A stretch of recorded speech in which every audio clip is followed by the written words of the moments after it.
اپنے تدریسی تجربات کی روشنی میں چند گزارشات پیش کرنا چاہتی ہوں۔ امید ہے محکمہ تعلیم کے کرتا دھرتا اس کاوش کو قابل توجہ جانیں گے۔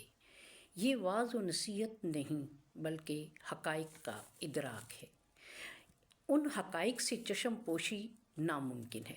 جس طرح ہم نے اپنی الہامی کتاب قرآن مجید کو طاق کی زینت بنا رکھا ہے اور اس کا استعمال محض تعویذات و وظائف تک محدود کر دیا ہے، بالکل اسی طرح کلام اقبال کو ہم نے صرف تقریروں میں حوالے کے طور پر اور موسیقی کی دھن پر گانے بجانے اور خاکوں کی صورت میں تفریح فراہم کرنے کی حد تک محدود کر رکھا ہے۔ یوں تو ہم ہر سال یوم اقبال منا لیتے ہیں۔ اسکولوں، کالجوں، یونیورسٹیوں میں ان کا کلام سنا اور سنایا جاتا ہے۔ طالب علموں کی اویئرنیس کے لیے اقبال ڈے کا اہتمام ضروری سمجھا جاتا ہے۔ سوچنے کی بات ہے، کیا اس طرح ہم اپنی ذمہ داری سے مبرہ ہو جاتے ہیں؟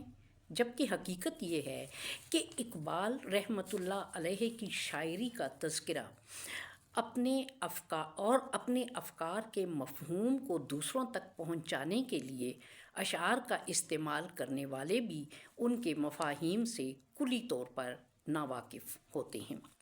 ضرورت تو اس بات کی ہے کہ کلام اقبال میں پوشیدہ پیغامات کو نئی نسل تک پہنچایا جائے، اس پیغام کو عام کیا جائے تاکہ دنیا کو ایک بار پھر ٹیپو سلطان، صلاح الدین ایوبی اور محمود غزنوی میسر آ سکے۔ اقبال رحمۃ اللہ علیہ کی شاعری محض شاعری نہیں ہے بلکہ ایک پیغام ہے جو انہوں نے امت مسلمہ کو دیا ہے۔ اپنے دور کے مسلم نوجوانوں کو انہوں نے اپنا مخاطب بنایا۔ وہ فرماتے ہیں، جوانوں کو سوزے جگر بخش دے، میرا عشق میری نظر بخش دے۔ نوجوان چونکہ کسی بھی قوم کے لیے مستقبل کا قیمتی سرمایہ ہوتے ہیں، چنانچہ ان سے بہت سی امیدیں وابستہ ہوتی ہیں، لیکن ان امیدوں کی تکمیل کے لیے ذہنی آبیاری بھی ضروری ہے۔ اس لیے بہتر یہی ہے کہ آج کے مسلم نوجوانوں کو مفہوم کلام اقبال سمجھایا جائے۔ انہیں یہ بتایا جائے کہ علامہ نے اپنے پیغام میں ملت اسلامیہ کو کیوں مخاطب کیا ہے اور اپنی شاعرانہ صلاحیتوں کو صرف عالم اسلام کے لیے کیوں مخصوص کیا ہے۔ میٹرک کی سطح پر اور انٹر کی سطح پر طلبہ جوانی کے ابتدائی دور میں ہوتے ہیں۔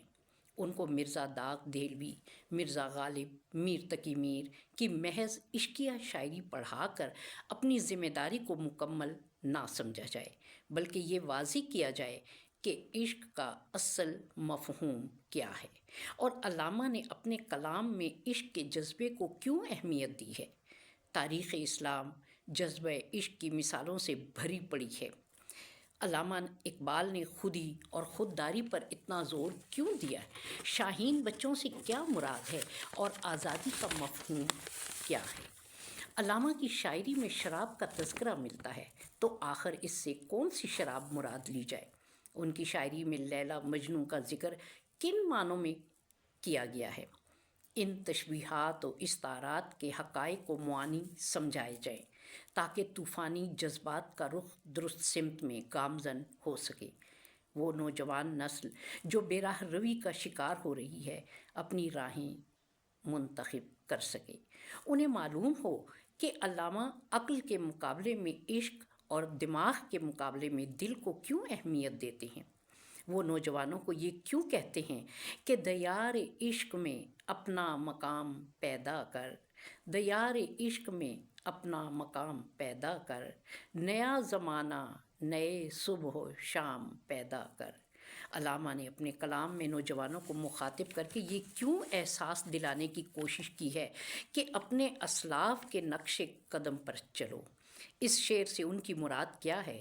اٹھا نہ شیشہ گران فرنگ کے احسان، اٹھا نہ شیشہ گران فرنگ کے احسان، سفال ہند سے مینا و جام پیدا کر۔ اقبال یہ کیوں فرماتے ہیں کہ لا پھر ایک بار وہی بادا و جام اے ساقی، لا پھر ایک بار وہی بادا و جام اے ساقی، ہاتھ آ جائے مجھے میرا مقام اے ساقی۔ موجودہ دور میں ملت اسلامیہ کے حالات و واقعات کی عکاسی اپنے زمانے میں انہوں نے کس طرح کر دی، یہ کہہ کر آگ ہے اولاد ابراہیم ہے نمرود ہے، کیا کسی کو پھر کسی کا امتحان مقصود ہے۔ میں سمجھتی ہوں کہ آج کے حالات و واقعات کے تناظر میں اقتدار کی جنگ چھوڑ کر تعلیم کے اصل مقاصد پر توجہ دی جائے، اور اسلامی ملک ہونے کے ناطے نصاب تعلیم کی ترتیب کے وقت ان نکات پر خاص توجہ دی جائے جو نوجوان طالب علموں کے کردار و عمل کی تشکیل کر سکے۔ اقبال ڈے کا مطلب محدود نہیں، لامحدود ہونا چاہیے، صرف تاریخ پیدائش یاد رکھنے کی حد تک نہیں، بلکہ اس آفاقی پیغام کو سمجھانے اور عمل کرنے کے لیے جوش و جذبے کے ساتھ منایا جائے، تاکہ معلوم ہو کہ ہم اپنے اکابرین اور اسلاف کے کتنے احسان مند ہیں اور ہمیں ان سے کتنی محبت ہے۔